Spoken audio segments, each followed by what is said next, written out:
My wife texted while I was at work, "I'm moving out again. This time it's permanent. Don't try to stop me." I replied, "Okay." She expected me to beg.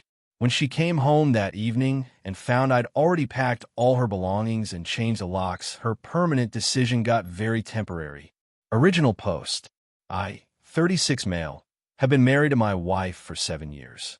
In that time, she has threatened to leave me exactly 11 times. I know because I started keeping track after the third time. The pattern was always the same. We'd have a disagreement about something, sometimes big, sometimes pathetically small, and she'd escalated into a full-blown crisis. Then came the dramatic announcement. "I'm done. I'm leaving you." She'd pack a bag, storm out, stay with her sister or her mom for anywhere from 2 days to 2 weeks, and then come back once I'd apologized enough, promised to do better, and generally made myself small enough to fit back in her good graces. It was exhausting, but I loved her, or at least I loved who I thought she was when we first got married. So I kept trying. Last Tuesday, I was in a meeting at work when my phone buzzed. I glanced down and saw the text that finally broke something in me. "I'm moving out again. This time it's permanent. Don't try to stop me. I've already talked to a lawyer." That was it. No explanation. No context. We hadn't even been fighting. The night before, we'd watched a movie together, and she'd fallen asleep on my shoulder. I excused myself from the meeting and went to the bathroom. I stood there staring at my phone for probably 3 minutes. And something just shifted. Every time before, my immediate reaction had been panic. Racing heart, sweaty palms, desperate need to fix whatever was wrong. But this time, nothing. I felt absolutely nothing except tired. I typed back one word, "Okay." Then I went back to my meeting. She didn't respond for almost an hour. When she did, it was just, "That's it. That's all you have to say." I didn't reply. During my lunch break, I called a locksmith. Explained I needed all the locks changed on my house that afternoon. He said he could be there by 4 p.m. I left work at 3:30, told my boss I had a family emergency. Here's what people need to understand. The house is mine. I bought it 3 years before we got married, paid off the mortgage 2 years ago using an inheritance from my grandmother. My wife's name was never on the deed. She'd asked about adding her name twice, and I'd always said we'd talk about it later. Call it intuition. By the time I got home, I was operating on pure autopilot. I grabbed boxes from the garage and started packing. Her clothes, her books, her collection of those overpriced candles she loved, her bathroom stuff. I was methodical about it. Nothing thrown, nothing damaged. Just organized. The locksmith showed up at 4:15. Nice guy, didn't ask questions. Had all the locks changed by 5:30. I paid him $275 in cash, and he gave me 4 new keys. I stacked all her boxes neatly in the garage and sent her one more text. "Your belongings are in the garage. You can pick them up anytime before Sunday." Then I ordered a pizza and watched basketball. She showed up at 8:47 p.m. I know the exact time because I was watching the clock, wondering how long it would take her to realize I wasn't playing the usual game. The doorbell rang, then pounding, then more pounding. "Open this door right now." I muted the TV, but didn't get up. "I know you're in there. Your car is in the driveway. Open the door." I walked over and spoke through the door. "Your stuff is in the garage. Code is 7734. Silence. Then, "What do you mean my stuff is in the garage? Let me in. You said you were moving out permanently. I help you move out. Your stuff is in boxes in the garage." "I didn't mean, you can't just, this is my home. Actually, it's my home. Your name isn't on anything. You said you wanted to leave, so I'm respecting your decision." The screaming that followed was impressive. I learned some new combinations of words. Her sister showed up about 20 minutes later, and the two of them stood on my porch yelling while I finished my pizza. Eventually, I heard the garage door open. They spent about an hour loading boxes into her sister's SUV. The whole time, my phone was blowing up with texts I didn't read. When they finally left, I changed the garage code too. Update 1, 3 days later. So this has gotten messier than I expected, but also more clarifying. The morning after the lock change, my mother-in-law showed up at 7 a.m. I was getting ready for work when I heard pounding on the door. Opened it to find her standing there with her arms crossed and murder in her eyes. "You need to let my daughter come home right now. Good morning to you too. Don't you get cute with me."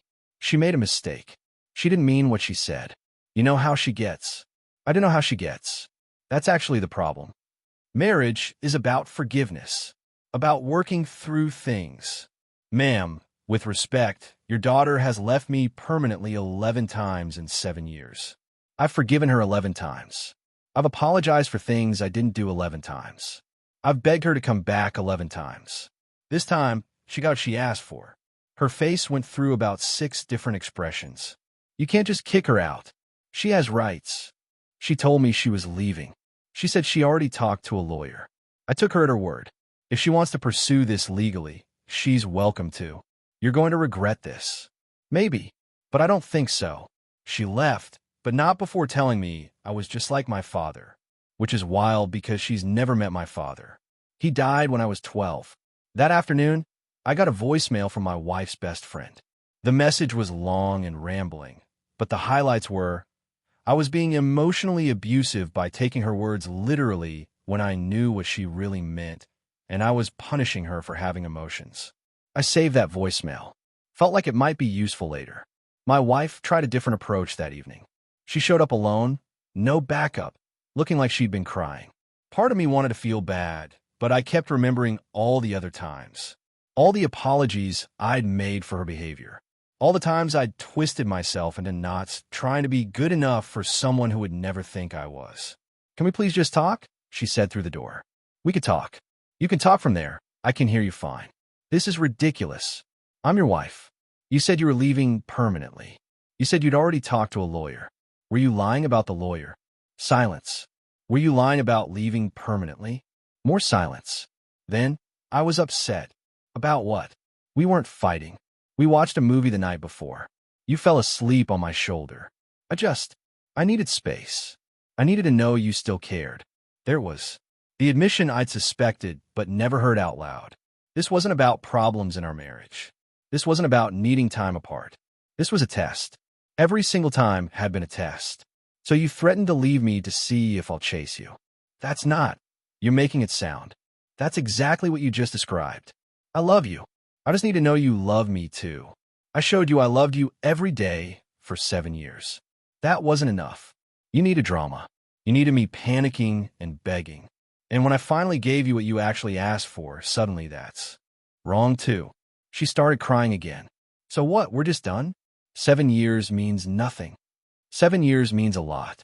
It means I spent 7 years with someone who would rather play games than have a real partnership. I'm done playing. She stood there for another few minutes, crying, but I didn't open the door. Eventually she left. That night, I finally read through her texts from the past few days. There were 63 of them. The progression was something. You're seriously not going to call me? This is so immature. Fine, be that way. I can't believe you actually changed the locks. You're going to feel so stupid when you realize what you've done. I'm coming home tomorrow, and you better have fixed this. Why won't you answer me? I'm sorry, okay? Is that what you want? Please just call me. I miss you. I hate you. I love you. Please don't do this. And so on. The emotional whiplash was exhausting just reading it. I consulted with a divorce attorney the next day. He told me some things I didn't want to hear. Even though the house was mine before marriage, in our state, she might be entitled to a portion of its appreciated value during our marriage. Also, depending on various factors, I might owe her spousal support. How much are we talking? He named some numbers. I felt sick, but I also knew that staying married just to avoid those numbers would be worse. Let's start the process, I told him. Update 2. 2 weeks later, she got served with divorce papers at her sister's apartment. According to my lawyer, she apparently screamed so loud the neighbors called the cops thinking someone was being attacked. Her response was to hire her own attorney, a guy who apparently specializes in aggressive advocacy for women in unfair divorce situations. Her family helped her pay the retainer. From what I heard through mutual friends, they were treating this like I was some kind of monster who'd thrown their precious angel out on the street. The narrative they were spinning to anyone who'd listen. I had suddenly and without warning evicted my wife from her home, leaving her homeless and traumatized. They conveniently left out the part where she'd announced she was leaving permanently and had already consulted a lawyer. I stopped defending myself to mutual friends.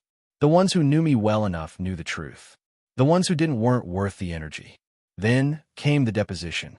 My lawyer had advised me to document everything, so I'd been saving every text, every voicemail, every interaction.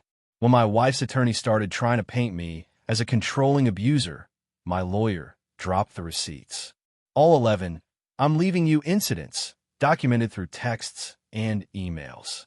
Her admission that she'd been testing me. The voicemail from her friend describing how I was punishing her for having emotions. And the crown jewel, a group chat screenshot someone had forwarded me, where she told her friends that her strategy was to make him sweat before graciously allowing him to win her back. Her attorney's face when he reviewed those materials was beautiful. My wife's face when she realized I had that group chat screenshot was even better. Where did you get that? She demanded. One of your friends felt I deserved to know the truth. Who? Who betrayed me? The irony of her using the word betrayed was not lost on me. The mediation that followed was brutal. Her attorney pushed hard for spousal support, claiming she'd sacrifice career opportunities to support our marriage, which was news to me since she'd been employed continuously at the same company the entire time we were together and had actually gotten promoted twice. My attorney pushed back hard, pointed out that I'd paid for the house before marriage, pointed out that she'd contributed nothing to the mortgage, which was already paid off, pointed out that our incomes were actually comparable, pointed out that I had documented evidence of emotional manipulation spanning years. The mediator looked exhausted. In the end, the settlement was this. She got nothing from the house. I had to pay her $300 a month in spousal support for exactly 12 months. Basically a token amount that her attorney could claim as a win while actually being far less than she demanded. She kept her car, her retirement accounts, and all her personal belongings. I kept the house, my retirement accounts, and my sanity. She was furious. Apparently, she'd expected to walk away with at least half the house's value. Her attorney had apparently made some promises he couldn't keep. But the best part, the part that made every frustrating moment worth it, came during the final meeting. We were signing papers, and she looked at me with this expression I'd never seen before. Not angry, not sad, just confused. I really thought you'd come around, she said quietly. Every other time, you came around. Every other time, I thought I was fighting for something real. This time I realized I was just being used. I wasn't using you. I loved you. I still love you. Maybe. But you love the game more. You loved knowing you could make me panic. You loved the power of threatening to leave and watching me fall apart. That's not love. That's control. She didn't have a response to that. Her mother was waiting outside the attorney's office. When we walked out, she immediately started in on me. I hope you're proud of yourself. You've destroyed my daughter. Ma'am, your daughter told me she was leaving permanently. I took her at her word. If she didn't mean it, maybe she shouldn't have said it. You know how she gets. You should have known she didn't mean it. That's the problem. I don't know how she gets. And I finally decided I deserve better than someone who gets like that. Her mother sputtered. Her sister, who'd been standing nearby, actually looked almost ashamed, like maybe for the first time she was seeing the situation clearly. Let's go, my wife said, pulling her mother away. As they walked to the car, I heard her mother say, "Don't worry, sweetheart. You'll find someone better. Someone who deserves you." I almost laughed. Almost. Final update. 6 weeks after the divorce was finalized. Life has been quiet. Good quiet, not lonely quiet. I've been reconnecting with friends I drifted away from during my marriage. Turns out a lot of them had seen what was happening but hadn't known how to say anything. One buddy told me he'd try to bring it up once, and I'd gotten defensive, so he backed off. I apologized for that. He said he was just glad I finally woke up. My therapist, I started seeing a therapist, Sumi, has been helping me understand why I stayed so long. Apparently, there's a term for what my wife was doing. It's called intermittent reinforcement. The unpredictability of her affection, the constant cycling between love and rejection, actually creates a trauma bond. You get addicted to the moments when things are good because the bad moments are so painful. It explained why I kept going back. Why 11 times of the same pattern didn't teach me anything. It took that 12th time, that moment of absolute exhaustion, to finally break the cycle. I heard through the grapevine that my ex has been telling everyone she dodged a bullet, that I was secretly controlling the whole time, and she's so much happier now. Her social media is full of posts about healing and finding herself and knowing her worth. Cool. Whatever helps her sleep at night. What I know is this. The last 2 months have been the most peaceful of my adult life. No walking on eggshells. No wondering what mood she'd be in when I got home. No bracing for the next "I'm leaving" announcement. No apologizing for things I didn't do. Just peace. The house feels different now. I've rearranged some furniture, painted the bedroom a color I actually like, turned the spare room into a home office. Small changes, but they matter. Last week, I ran into one of our mutual friends at the grocery store. She looked uncomfortable, like she wasn't sure how to act around me. "Hey," I said. "How have you been?" "Good. Good. Look, I'm sorry about everything." I didn't really know the whole story. Not many people did. "She told us you were..." Well, it doesn't matter what she told us. I saw those screenshots. I can't believe she talked about you like that in our group chat. Yeah, that was a fun discovery. For what it's worth, I don't think she really understood what she had. She always needed more, you know? Nothing was ever enough for her. I know. That's why I had to stop trying. She nodded. "Well, you look good." "Happy." "I am. For the first time in years, I actually am." We chatted for a few more minutes, then went our separate ways. It was oddly healing. The spousal support payments started last month. $300 a month for 12 months. I set up an automatic transfer so I don't have to think about it. It's cheaper than what I was paying for her little treats and shopping trips anyway. At least this comes with an end date. My lawyer told me that her attorney tried to appeal the settlement, claiming I'd hidden assets and that she deserved more. The judge reviewed the case and basically laughed them out of the room. Apparently, claiming someone hid assets requires evidence that assets were actually hidden, and since I disclosed everything from the start, that argument went nowhere. She's still living with her sister, for what I hear. The sister whose apartment smells like cats, according to a text I wasn't supposed to see. I'm sure that's going great. Her mother tried to friend me on social media last week. I didn't accept. Some bridges are better left burned. Here's the thing people keep asking me. Do I regret any of it? Not the divorce. Clearly I needed to do that. But the way I handled it. The immediate lock change. The boxing up her stuff. The refusal to discuss anything in person. Honestly? No, I don't. For 7 years, I played her game. I followed her rules. I apologized when I hadn't done anything wrong. I begged her to come back when she was the one who left. I made myself smaller and smaller to fit into whatever version of a husband she wanted that week. That one text, "Okay," was the first time I'd ever just accepted what she said at face value. The first time I treated her like an adult whose words had meaning and consequences. The first time I didn't chase. And apparently that was unforgivable. Because in her world, my job was to chase forever. To never give up. To prove my love by desperately trying to keep someone who kept threatening to leave. No thanks. I'm good. The house is quiet tonight. I'm sitting on my couch, watching basketball, drinking a beer. My phone is silent. No one is testing me. No one is waiting to see if I'll react the right way. I think about what she said during the divorce, about how she thought I'd come around, how I always had before. And she's right, I always did. Because I thought that's what love meant. I thought the measure of commitment was how much you'd endure. Now I know better. Love isn't about endurance. It's not about proving you'll suffer indefinitely for someone. It's supposed to be about two people making each other's lives better, not constantly testing each other's breaking points. She texted me last week. I don't know how she got my new number. I changed it after the divorce. The message was short. I made a mistake. I know that now. Can we talk? I blocked the number without responding. Some doors, once closed, need to stay that way. I'm not angry anymore. That's the weird part. The rage I felt in those first few days, the bitter satisfaction of finally fighting back, that's faded. What's left is just clarity. I see now what I couldn't see before. And I'm grateful in a strange way that she pushed me so hard I finally pushed back.